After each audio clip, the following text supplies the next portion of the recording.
Guys, চলে এসেছি নতুন ব্লগ নিয়ে। আমার নাম রিমি রায়। তোমরা কেমন আছো? আমি অনেক ভালো আছি। চলো দেখে নি ব্লগ।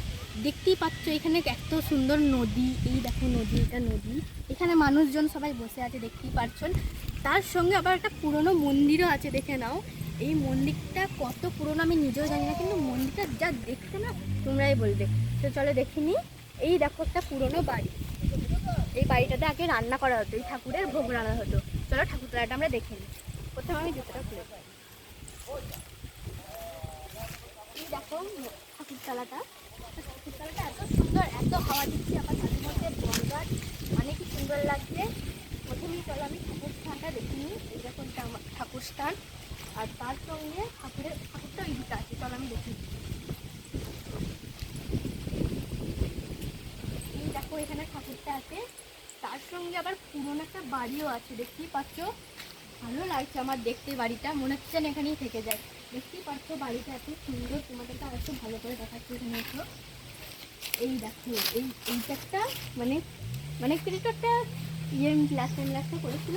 তা বর গাছটা বাড়ির ওপর দিয়ে নেমেছে, ওটা কত সুন্দর দেখতেই লাগছে, তোমরাই বুঝতে পারছো। চলো তার সঙ্গে আবার ওই ঘরটা দেখে নিই। আর এখানে একটা মনে হয় এখানেও একটা ঠাকুর আছে, ওই দেখো ওইখানে দেখা যাচ্ছে, ওই দিক থেকে ওই ভেতরে আছে ঠাকুরটা, তোমরা দেখতে পাবে না, তোমরা এলে বরঞ্চ দেখতে পাবে। দেখতেই পাচ্ছ অনেক ভালো জায়গা। চলো ওই রান্নাঘরটা আমরা দেখে নিই। এখানে আগে তো ঠাকুরের ভোগ রান্না হয়তো আমি এদিকে বলে দিয়েছি। দেখতে পাচ্ছি এত সুন্দর দৃশ্য। এখানে একটা ঠাকুর ছিল, ঠাকুরটা আমি নাম জানি না, কিন্তু এই মন্দিরটা এখানে আছে তো, কিন্তু এইখানে ঠাকুরটা নিজে নিজে ওইখানে চলে গেছিলো, এত দূরেও পছন্দ ছিল না। তাই এখানে এখন এখন পুজো হচ্ছে, তোমরা দেখতেই পাচ্ছ, তোমাদেরকে দেখতে দেবো পুজোটা। এই দেখো এখানে হচ্ছে সেই রান্নার জায়গাটা, সব রান্না করতে হবে। তো ওইদিকে অনেক ঘর আছে, ঘর দিয়ে আমি এখন যাবো না, আমার খুব ভালো লাগে। খুব ভালোই জায়গাটা, দেখতেই পাচ্ছ কত সুন্দর দৃশ্য। আবার ওই দেখো কত লোক ওখানে বসে আছে। চলো এবার নদীটা আমরা দেখে নিই। তোমাদের ভালো লাগবে তোমরা যদি আসো, আমার তো খুব ভালো লাগছে। আর এই গ্রামটার নামে তোমাদেরকে বলে দিচ্ছি, গ্রামটার নাম মঙ্গলপুর। তোমরা আসো, অবশ্যই আসবে, তোমরা অবশ্যই দেখে যাবে। এই দেখো এইটা মনে হয় বাড়ি থেকে পুজো করে গেল, এই মাত্র মানে ঠাকুরকে প্রণাম করে গেল। এখানে বহুত লোক এসছে, আমি বলতে পারছি না, কারণ ওরা দেখার জন্য মনে এসছি। চলো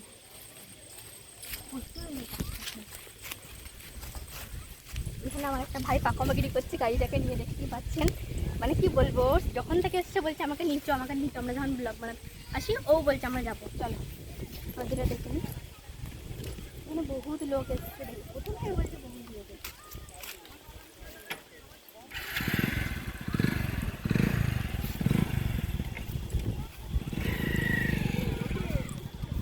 এই এখন নদীটা অনেক জায়গায় আছে, এখানে আবার কয়েকজন মানে গাও দিচ্ছে আর কেন কত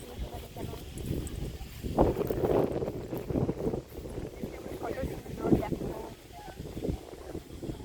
ভালোই লাগছে এখানটা এসে। প্রচুর লোক কত সুন্দর। এখানে এখন জল কম আছে, কিন্তু আগে তো অনেক জল বেশি ছিল। দেখি না কত সময় তাড়াতাড়ি নেমেও পড়েছে নদী দেখার জন্য। ওই দেখো এখানে কতজনা গেছে নদী দেখতে। ঠিক আছে, এবার আমি চললাম, বাই, টাটা।